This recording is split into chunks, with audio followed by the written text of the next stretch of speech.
Hello students, last class में हमने discuss किया था राउल्स लॉ।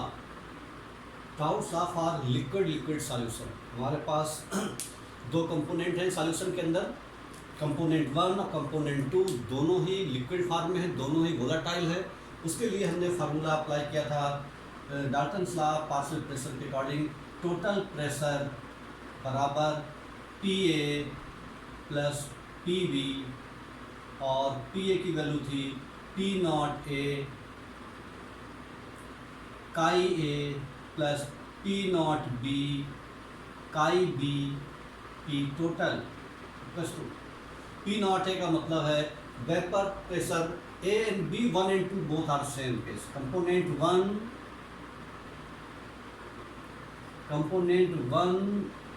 एंड कंपोनेंट 2 ये लिखें, या फिर component A and B same थी। कंपोनेंट A और कंपोनेंट B दोनों का मतलब एक ही है। हम चाहे 1 और 2 का इस्तेमाल करें, चाहे A और B का इस्तेमाल करें। यहाँ पर हम P1 P2 भी लिख सकते हैं। तो P1 P2 लिखेंगे तो P नॉट A इसमें से हो जाएगा। जैसे अगर हम यहाँ पर ये लिखते हैं P1 P2 यानी कंपोनेंट 1 कंपोनेंट 2, या कंपोनेंट A कहे या कंपोनेंट B कहे, दोनों बात का मतलब एक ही है। तो चाहे A 1 और 2 लिखें, चाहे A और B लिखें, कोई फ़र्क नहीं पड़ता। हो सकता है किसी किताब में 1 2 लिखा है या किसी किताब में A और B लिखा है, इसीलिए हमने आपको 1 और 2 और A और B दोनों का ही मतलब समझा रहे हैं। इसका मतलब अगर हम कंपोनेंट A या कंपोनेंट B या 1 और 2 दोनों में से एक बात ले लें, तो क्या देखते हैं कि PA की वैल्यू क्या हो जाएगी, P नॉट A इंटू काई A plus P not B into काई B। तो यहाँ पर ये फार्मूला अप्लाई हो जाएगा और हमको पता है कि मोल फ्रैक्शन जो है काई A प्लस काई B, इसकी वैल्यू 1 होती है। यहाँ से हम ये वैल्यू हटा कर रख देंगे। PT बराबर हो जाएगा P नॉट A, ये हो जाएगा आपका 1 माइनस XB और प्लस P नॉट B और ये हो जाएगा आपका XB। तो ये हमने रिलेशन लास्ट क्लास में बताया था कि P टोटल बराबर P नॉट A और ये हो जाएगा। यहाँ पर इसको हम अगर हम सॉल्व कर लेंगे, इसको पूरा मल्टीप्लाई करके, ये वैल्यू हमारी हो जाएगी P not A minus P not A XB plus P not B XB। अब यहाँ पर हम अगर XB कॉमन ले लेंगे तो अंदर हो जाएगा हमारा P नॉट A, यहाँ पर हो जाएगा XB कॉमन हो जाएगा तो अंदर हो जाएगा P not B minus P not A।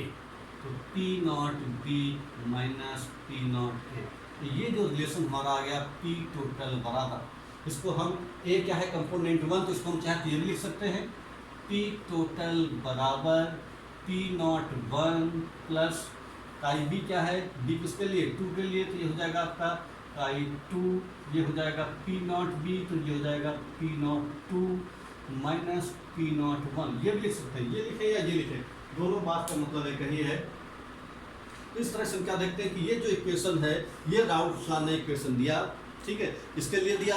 ये दो आपके कंपोनेंट हैं, लिक्विड लिक्विड सॉल्यूशन के लिए है भाई, ध्यान रखिएगा बात, लिक्विड लिक्विड सॉल्यूशन,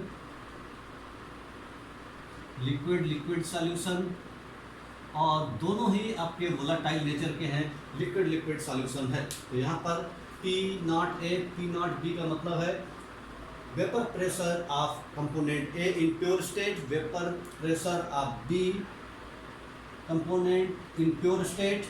काई A का मतलब है मोल fraction of A in liquid phase, काई B का मतलब है मोल fraction of B in liquid phase. तो इस तरीके से हमारा राउल्स लॉ निकल करके ये आता है P टोटल बराबर P नॉट 1 और ये P not A plus chi B P not B into P A। ये लिखे कई बात है। तो इस तरीके से हम ये फार्मूला ड्राइव कर सकते हैं, इसको बोलते हैं हम लोग राउल्स लॉ। अब ये बच्चों राउल्स लॉ क्या कंक्लूड करता है, ये क्या बताता है, इस बात को कंक्लूड क्या किया वो देखेंगे। तो क्या कंक्लूड करता है, it concludes that, it concludes यानी राउल्स लॉ के थ्रू क्या कंक्लूड होता है, it concludes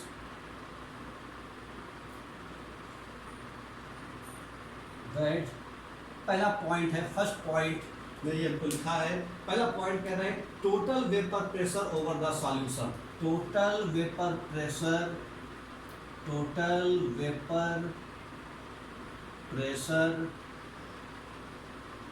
over the solution, total vapour pressure over the solution, total vapor pressure over the solution can be related to the, can be related to the mole fraction of,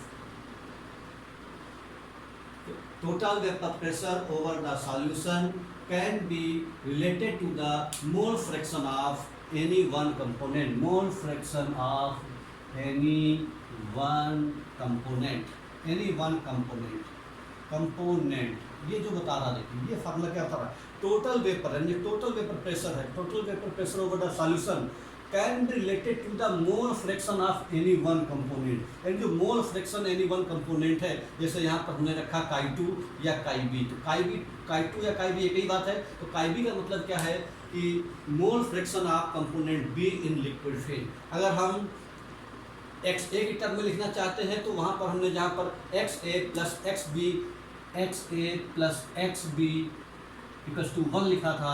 अगर हम ए की term रखना चाहते हैं तो हम x B बराबर 1 minus x रख देते, जबकि यहाँ पर हमने क्या रखा है, एक्स की वैल्यू पुट की हुई है। तो इस तरह से हम क्या कर सकते हैं कि total vapour pressure over the solution can be related to the mole fraction of any one component. चाहे तो हम यहाँ पर एक्स बी के फॉर्म में लिख सकते हैं और चाहे तो एक्स ए के फॉर्म में लिख सकते हैं इस फार्मूले के through.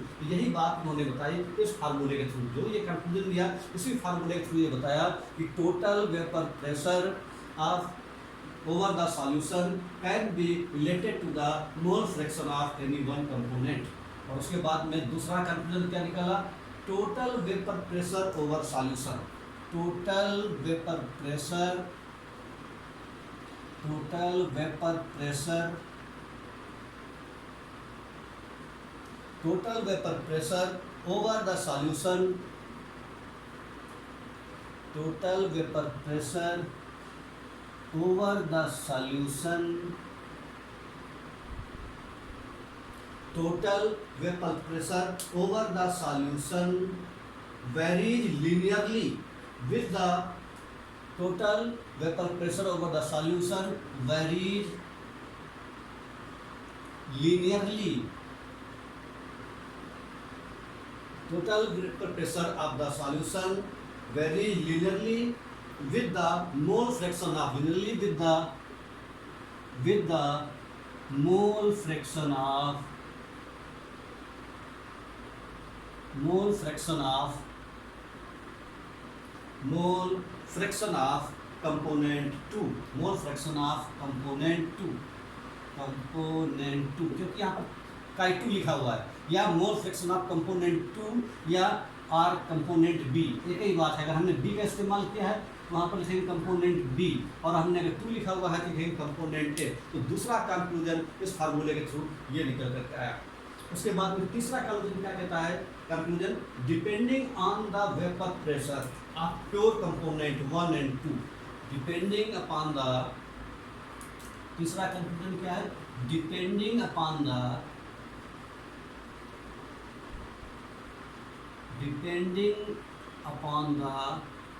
depending upon the vapor pressure of pure component, depending upon the vapor pressure of the pure component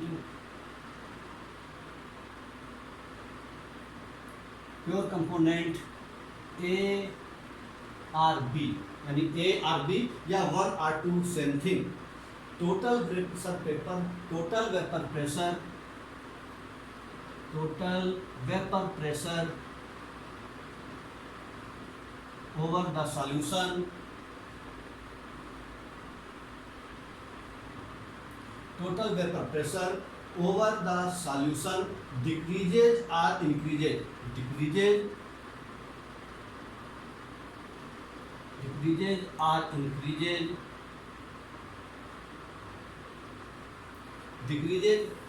increases with the increase of the with the increase of with the increase of with the increase of the mole fraction of with the increase of the mole fraction with the increase of the mole fraction with the increase of mole fraction of component 1 या component A। तो ये जो है ये तीन conclusion निकले depending upon the vapour pressure of the pure component of a or b, यानी p not a और पी नॉट बी। तो उसके हिसाब से डिपेंड करेगा, क्या डिपेंड करेगा, total vapour pressure over the solution decreases और इंक्रीज। वो डिक्रीज भी हो सकता है, इंक्रीज भी हो सकता है with the increase of the mole fraction of component 1 और A। अगर कंपोनेंट A घटेगा या बढ़ेगा उसके हिसाब से total vapour pressure of the solution decrease या इंक्रीज हो सकता है।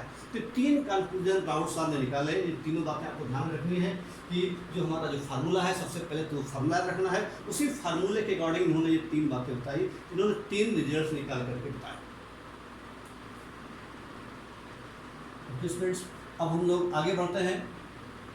अगला rounds of for a solution one component is non volatile. एक कंपोनेंट जिसमें कि वोलाटाइल नहीं। अभी तक हमने क्या देखा कि दो कंपोनेंट है। अब राउंड्स जो है राउंड्स आप लगा रहे हैं किसमें, अभी तक हमने लिक्विड सॉल्यूशन पढ़ा था। अब सॉलिड प्लस लिक्विड, यानी solid plus liquid, solid plus liquid. तो यहाँ पर हमारे पास एक बर्तन है, इसमें पानी है जो कि लिक्विड के फॉर्म में है, प्लस NaCl है जो कि सॉलिड के फॉर्म में है। ये सॉलिड कैसा है, नॉन वोलाटाइल है, नॉन वोलाटाइल। तो यहाँ पर क्या देखते हैं कि ये नॉन वोलाटाइल है, इसके वेपर्स नहीं बनेंगे, ये डू नॉट वेपर फॉर्म नहीं करेगा ये, क्योंकि वोलाटाइल नहीं है, जबकि H2O के वेपर